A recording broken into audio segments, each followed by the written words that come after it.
வணக்கம். புதுவை அரசுக்கு அனைத்து தரப்பு மக்களும் எதிர்ப்பு தெரிவித்து வருவதாக மத்திய இணையமைச்சர் நாராயணசாமி தெரிவித்துள்ளார்.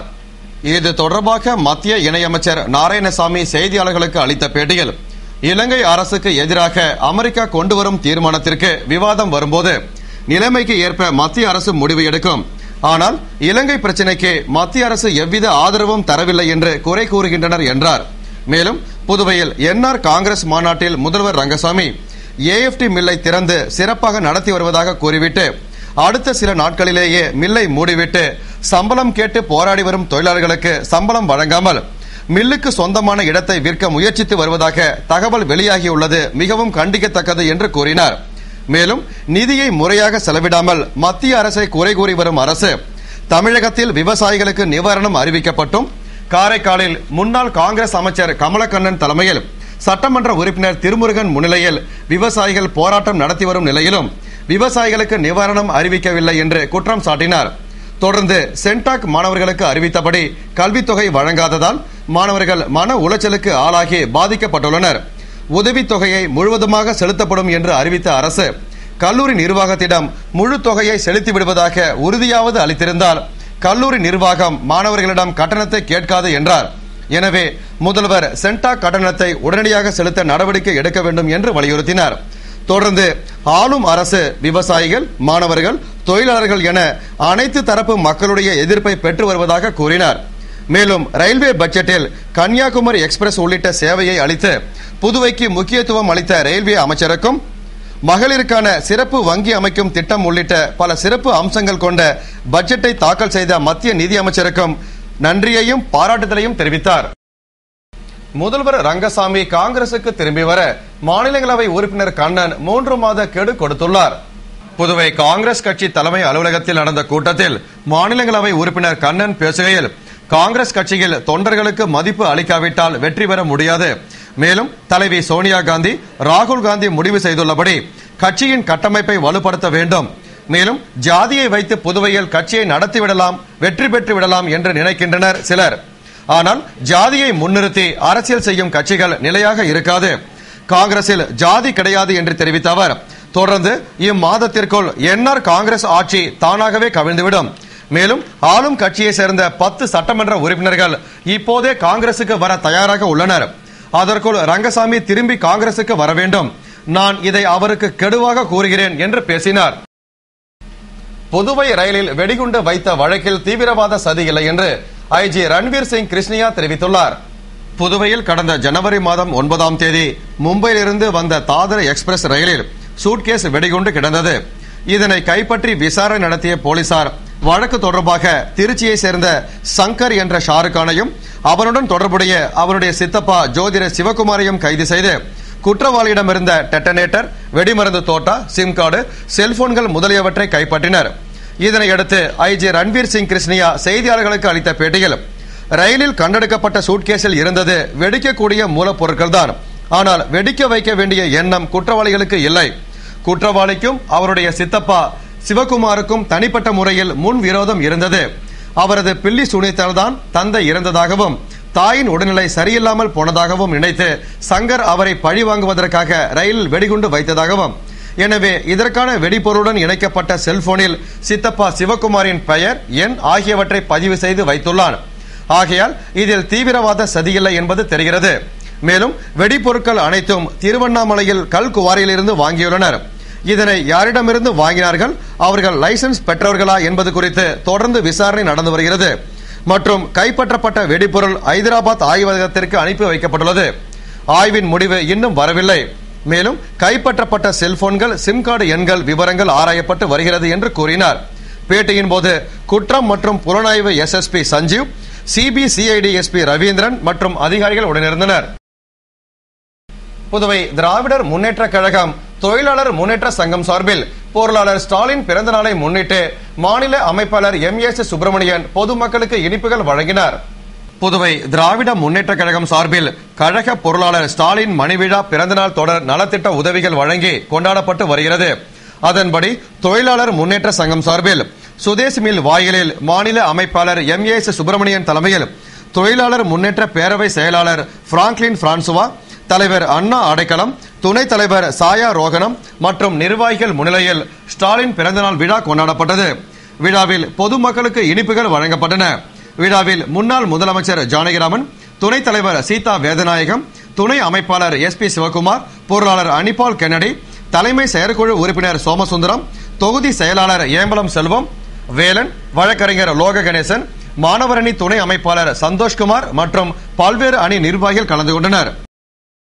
புதுவைக்கு மத்திய அரசு தரும் நிதியை தடுப்பதாக ஆளும் கட்சியினர் தொடர்ந்து பொய் பிரச்சாரம் செய்து வருகின்றனர் என்று வட்டார காங்கிரஸ் ஆலோசனை கூட்டத்தில் மத்திய நிதியமைச்சர் நாராயணசாமி பேசினார். புதுவை காங்கிரஸ் கட்சி அலுவலகத்தில் நடந்த வட்டார காங்கிரஸ் தலைவர்கள் ஆலோசனை கூட்டத்தில் மத்திய இணையமைச்சர் நாராயணசாமி பேசுகையில், காங்கிரஸ் கட்சியின் ஆழம் யாருக்கும் தெரியாது.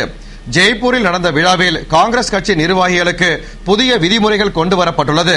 மேலும் காங்கிரஸ் கட்சியில் இருக்கும் தொண்டர்களுக்கு முன்னுரிமை அளிக்கப்படுகிறது என்றார். தொடர்ந்து புதுவைக்கு மத்திய அரசு கொடுக்கும் நிதியை காங்கிரஸ் கட்சி தடுப்பதாக ஆளும் கட்சியினரும் ஒரு சிலரும் தொடர்ந்து பொய் பிரச்சாரம் செய்து வருகின்றனர். அதற்கு நாம் பதிலடி கொடுக்க வேண்டும். மேலும் என்ஆர் காங்கிரஸ் கட்சி தேர்தல் அறிக்கையில் அவர் கூறியுள்ளதையும் தற்பொழுது நிறைவேற்றியுள்ளதையும் மக்களுக்கு பிரச்சாரம் செய்தாலே போதும் என்று கூறினார். மற்றும் காங்கிரஸ் கட்சியை மக்கள் நம்புகிறார்கள், நம்மில் ஒரு சிலர்தான் கட்சியையும் தலைமையையும் நம்புவதில்லை என்று தெரிவித்தார். கிராம பகுதியை காட்டிலும் நகரத்தில் கட்சியை வலுப்படுத்த வேண்டும். கட்சியில் தொண்டர்கள் ஒரே மாதிரி இருப்பதில்லை. தங்களுக்கு கிடைக்க வேண்டிய அதிகாரம் கிடைக்கவில்லை என ஒரு சிலர் நினைக்கலாம். கருத்து வேறுபாடுடன் ஒரு சிலர் வந்திருக்கலாம். அவர்களை சமாதானம் செய்வது தலைவர்களின் பொறுப்பு என்று கூறினார். புதுவை வட்டார காங்கிரஸ் ஆலோசனை கூட்டத்தில் மாநிலங்களவை உறுப்பினர் கண்ணன் பேச்சுக்கு தொண்டர்கள் எதிர்ப்பு தெரிவித்ததால் சலசலப்பு ஏற்பட்டது. புதுவை காங்கிரஸ் தலைமை அலுவலகத்தில் வட்டார காங்கிரஸ் நிர்வாகிகள் ஆலோசனை கூட்டம் மத்திய இணையமைச்சர் நாராயணசாமி தலைமையில் மாநில காங்கிரஸ் தலைவர் AV சுப்பிரமணியன் முன்னிலையில் நடந்தது. கூட்டத்தில் சிறப்பு விருந்தினர்களாக மாநிலங்களவை உறுப்பினர் கண்ணன், எதிர்க்கட்சி தலைவர் வைத்தியலிங்கம், சட்டமன்ற உறுப்பினர்கள் தேனி ஜெயக்குமார், திருமுருகன், பொது செயலாளர் விநாயகமூர்த்தி உள்ளிட்ட பலர் கலந்து கொண்ட கூட்டத்தில் மாநிலங்களவை உறுப்பினர் கண்ணன் பேசுகையில், சிறப்பு அழைப்பாளராக கலந்து கொண்ட கணேசன் அவரிடம் நேரமாகி கொண்டு இருப்பதால் உரையை முடித்துக் கொள்ளுங்கள் என்று கூறிட, அதற்கு கண்ணன் நேரமானால் தாங்கள் எழுந்து செல்லலாம் என்று கூறியதால் தொண்டர்கள் வாக்குவாதத்தில் ஈடுபட்டனர். இதனால் கூட்டத்தில் சலசலப்பும் குழப்பமும் ஏற்பட்டது. உடனே கண்ணன், வைத்தியலிங்கம், AV சுப்பிரமணியன் ஆகியோர் தொண்டர்களை சமாதானப்படுத்தினர். இதனால் கூட்டம் சிறிது நேரம் தள்ளி வைக்கப்பட்டு பின்னர் தொடர்ந்து நடந்தது. கூட்டத்தில் வட்டார காங்கிரஸ் தலைவர்கள் மற்றும் நிர்வாகிகள் திரளாக கலந்து கொண்டனர். வன்கொடுமை தடுப்பு சட்டம் தவறாக பயன்படுத்தப்படுவதாகவும் எனவே அதனை முழுமையாக நீக்க வேண்டும் என்று பாமக நிறுவனர் டாக்டர் ராமதாஸ் வலியுறுத்தியுள்ளார். வன்கொடுமை தடுப்பு சட்டத்தின் செயல்பாடுகள் குறித்த அனைத்து சமுதாய பேரியக்கங்களின் புதுவை மாநில கலந்தாய்வு கூட்டம் சன்வேக் ஹோட்டலில் இன்று நடைபெற்றது. பாமக தலைவர் GK மணி வரவேற்க பாமக நிறுவனர் டாக்டர் ராமதாஸ் தலைமையில் நடைபெற்ற கூட்டத்தில் அனைத்து சமுதாய தலைவர்கள் கலந்து கொண்டனர். வன்கொடுமை தடுப்பு சட்டம் முறைகேடாக பயன்படுத்தப்படுவதையும் திட்டமிட்ட நாடக காதல் திருமணங்களால் அப்பாவி பெண்கள் மற்றும் குடும்பத்தினர் பாதிக்கப்படுவதை தடுப்பது குறித்தும் ஆலோசிக்கப்பட்ட கூட்டத்தில் வன்கொடுமை தடுப்பு சட்டத்தின் தவறான பயன்பாட்டிலிருந்து அப்பாவி சமுதாய மக்களை பாதுகாக்க நடவடிக்கை எடுக்க வேண்டும் என்பன உள்ளிட்ட பல்வேறு தீர்மானங்கள் நிறைவேற்றப்பட்டன. கூட்டத்தை தொடர்ந்து செய்தியாளர்களுக்கு பேட்டியளித்த பாமக நிறுவனர் டாக்டர் ராமதாஸ் வன்கொடுமை தடுப்பு சட்டம் முறைகேடாக பயன்படுத்தப்படுவதாக குற்றம் சுமத்தினார். இச்சட்டம் மூலம் பிற சமுதாயங்களை சேர்ந்த அப்பாவி மக்கள் பழிவாங்கப்படுவது தொடர்ந்து வருவதாகவும் எனவே இச்சட்டத்தை முழுமையாக ரத்து செய்ய வேண்டும் என்பதே அனைவரின் கருத்து என்றும் கூறிய அவர், இதன் மூலம் அனைத்து சமுதாயத்தினரும் காதல் நாடக திருமணங்களால் பாதிக்கப்பட்டுள்ளதாகவும் இதுகுறித்து நீதிபதி தலைமையில் நீதி விசாரணை நடத்த வேண்டும் என்றும் வலியுறுத்தினார். புதுவை கடற்கரை சாலையில் ரெயின்போ நகர் நலவாழ்வு சங்கம் சார்பில் நடந்த மகளிர் இருசக்கர வாகன பேரணியை எதிர்க்கட்சி தலைவர் வைத்தியலிங்கம் துவக்கி வைத்தார். புதுவை ரெயின்போ நகர் மகளிர் நலவாழ்வு சங்கம் 21வது ஆண்டு மற்றும் உலக மகளிர் தினத்தை முன்னிட்டு மகளிர் இருசக்கர வாகன பேரணி கடற்கரை சாலையில் நடந்தது. காவல்துறை கண்காணிப்பாளர் தமிழரசி, பட்ட மேற்படிப்பு மைய இயக்குநர் சீதா, பாரதிதாசன் மகளிர் கல்லூரி முதல்வர் வரலட்சுமி ஆகியோர் தலைமையில் கார்கில் நினைவு சின்னத்திலிருந்து புறப்பட்ட பேரணியை சிறப்பு விருந்தினராக கலந்து கொண்ட தொகுதியின் சட்டமன்ற உறுப்பினரும் எதிர்க்கட்சி தலைவருமான வைத்தியலிங்கம், சங்க நிர்வாகிகள் மைதிலி கல்யாணராமன், பாத்திமா அலி, ஷீலா கலைமணி உள்பட நிர்வாகிகளின் முன்னிலையில் கொடியசைத்து துவக்கி வைத்தார். பேரணி கார்கில் நினைவு சின்னத்திலிருந்து ரூப்ளக் சிலை வரை சென்றடைந்தது. பேரணியில் கல்லூரி மாணவிகள், சமூக ஆர்வலர்கள் 100க்கும் மேற்பட்டோர் கலந்து கொண்டு பாலியல் வன்கொடுமைகள் தடுக்கப்பட வேண்டும் என்பன போன்ற பல விழிப்புணர்வு வாசகங்கள் அடங்கிய பதாகைகளை ஏந்தி மக்களிடையே விழிப்புணர்வை ஏற்படுத்தி சென்றனர். இந்நிகழ்ச்சிக்கான ஏற்பாட்டினை ரெயின்போ நகர் நலவாழ்வு சங்க நிர்வாகிகள் செய்திருந்தனர்.